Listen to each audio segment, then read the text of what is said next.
Yeah, what's up, y'all? Just for last week's back of a quick video. Like I said, I've been pretty much focusing on my fasting this month, but I'm just gonna make a quick video. Got to say something about the Philadelphia Eagles and what they're gonna do.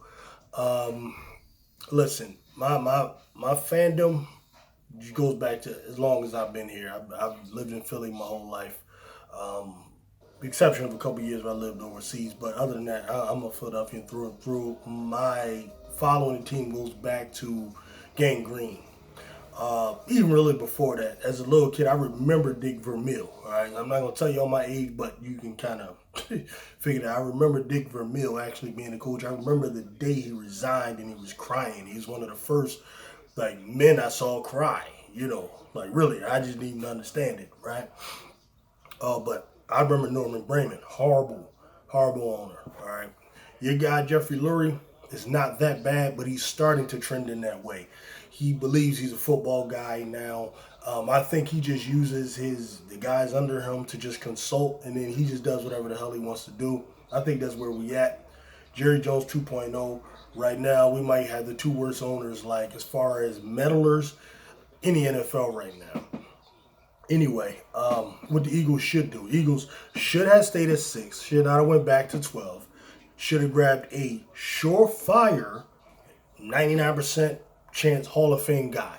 Should have went after the guy Kyle Pitts, all right, who you could put at wide receiver or tight end for him, and have a guy that helps Jalen Hurts. That's what your focus should be. You have him or Jamar Chase. That should have been the move. Um, I don't have a problem with Waddle or the other guy, Smith. To me, they're too small to be volume catchers. At 6, I want a volume catcher. All right. But anyway, 6 is gone. They went back to 12. Which tells me one thing. They're going to do Eagle shit. All right. Eagles have a philosophy where they believe in building from the inside out. They believe in building the line. Okay. Defensive line, offensive line. I don't have a problem with that philosophy. Okay. I have a problem with the type of guys they target and go after.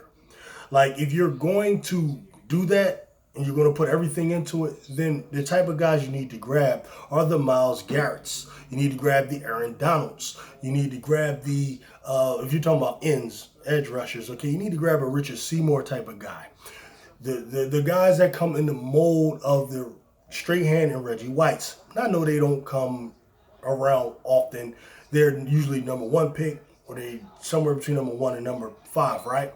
That's why when you get the number 6 pick, if there's a guy like that, you go after him. If those guys are not available, no, you go and you grab yourself somebody that's going to be a Hall of Famer. Hall of Famers are the guys you could build your whole team around. The guys I see for that can do that right now, unless you're going to go like a Justin Fields, who I believe will be the best quarterback in this draft. Not that damn Trevor Lawrence or whatever the hell his damn name is. No. Justin Fields will be the best quarterback in this draft, mark my words, all right? Besides that, if you're not going after a quarterback, you're going to be cool with Hurts. I'm okay with that. You go after that Kyle Pitts, man. Should have stayed at 6 and grabbed him, bottom line. All right, so they went back to 12. That lets me know they're going to grab that defensive end from Michigan, Kawiti, or whatever. That's what they're going to do. Just trust me, that's what they're going to do, right? Unless something unforeseen happens when they move up, but they might even move up to take him, right? That's how sick these guys are. So he's going to be a guy they're going to grab. He's going to get you about 6, 7 sacks, 8 sacks a year, if that. He'll probably be more like a Brandon Graham. He's trying really hard. He'll make a nice little play in the backfield against a running back here and there, but he will not dominate in the NFL. To me, like, when you got 6, grab somebody that's going to dominate, whatever their position is. There should be a guy that's going to dominate. But no, they think that they're going to be smarter than everybody and then grab, these other late first-round picks and all this other stupid stuff. It's just going to be a disaster, right? The best thing they could do with all those picks is put together a package and try to grab Deshaun Watson if Houston gives up on him and everything. That's best case scenario. I don't see it happening. I think they get that defensive end. Cornerback, they'll go for that maybe in the 2nd round, maybe the 3rd round. They'll also grab, man, I don't even know if they're going to grab safeties because we grabbed a guy from Minnesota, and I really don't know what these guys are going to do. I don't like the direction pretty much. I don't like the head coach. I think he's a moron and a buffoon so far. We'll see about that, but my initial feeling is I don't like him. The defensive guys, they're all inexperienced, so who knows? It's a good chance that they could be okay. There's also a good chance that a guy like Brandon Graham, or a guy like Fletcher Cox, a guy like Darius Slay, they'll look at these young guys and see, these guys don't know what the hell they're talking about, and just it could be a disaster, right? That could also happen. That could happen equally as plausible as them being a good defense, right? So, who knows? Um, the guy I would get really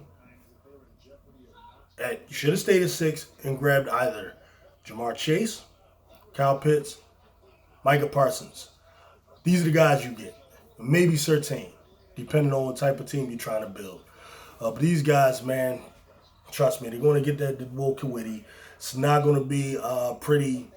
And then they're going to try to just grab a cheap-ass corner in the second or third round, man. And that's what it's going to be. I foresee a tough 3 to 5 years here with this guy, this new coach, not making it past year 4. All right. Sorry if I couldn't bring some good news. I don't feel good about what's going on. And, I can only just be honest, man. So, till next time, I'm out.